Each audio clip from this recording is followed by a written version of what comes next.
Now, Newsnight has been covering the building safety crisis in some depth since the Grenfell fire 4.5 years ago. With thousands of leaseholders facing large bills to pay for unsafe cladding to be removed, you'd think that any building being constructed now would be built with the strictest safety standards in mind. But the London Fire Brigade says this isn't the case. Our policy editor, Goodall, has been speaking exclusively with the Assistant Commissioner, Paul Jennings. This had ACM cladding of a similar nature to that was found on Grenfell Tower, and they're now fitting a British standard type cladding onto the building. We're checking that the building is being maintained, that the responsible person has got a fire risk assessment, and that's suitable and sufficient to keep residents here safe. Somewhere near you, something like this is probably happening. The remediation work on hundreds of buildings with dangerous cladding or something else. Something which shouldn't have been built, but was. People living in the dark and the din as a result. And the residents are still in there at the moment, aren't they? They are indeed, yes. So they're having to sort of put up with this ongoing building works whilst they live there, yes. Every day too, fire brigades do things like this. Inspections, making sure buildings are as safe as they can be. So what we're looking for here is we're looking for that it's got certain requirements, so things like dry risers, fire-resistant front doors, lobby protection. So all these things might seem like alien terms, but for us, these are key parts in keeping blocks of flats safe. Sometimes, though, they're making the best of a bad job, mitigating something which should have been built differently. And you might think, you might hope, that newer buildings being built right now, today, wouldn't have some of these same problems. But the astonishing thing is, you'd be wrong.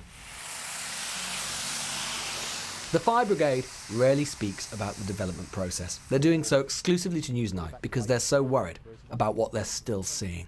We're seeing examples where there may be, and I think it was Dave and Judy that said this, gaming the system, so they will look to reach the minimum standard, or they would look at ways, if the guidance doesn't specifically say they can't do something, they will bend those rules accordingly because of that. So we've got examples where we think people are deliberately designing and building their buildings below that 18-metre sixth floor threshold because they know if they breach that threshold, they will have to put advanced and more intricate fire safety measures in. So it's that game of the system still continues. And that's for buildings which are being built today? Yes. Which presumably could end up with some of the same problems? Yes, potentially. We are potentially extending the legacy issues that we're already currently discovering within London and the cities and across the country.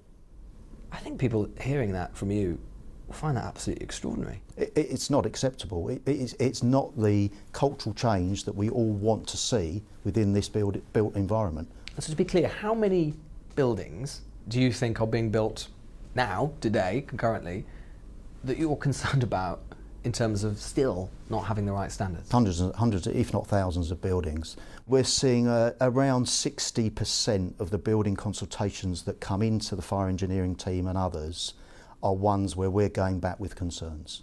So that gives you some idea of the quantity, and we're dealing with thousands of consultations every year. Thank you, Chair, and welcome, Secretary of State, to your new role.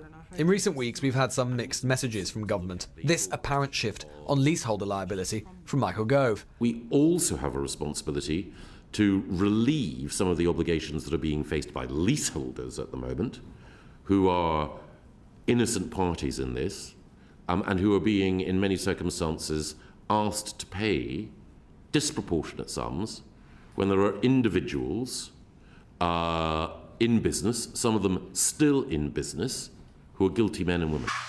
And yet the Prime Minister a week before suggesting that the problem sometimes, at least, is an overreaction on fire safety from fire authorities. What people should be doing is making sure that we do not unnecessarily undermine the confidence of the market and of people in these homes, because they are not unsafe. That's a contention about which the Fire Brigade is sceptical.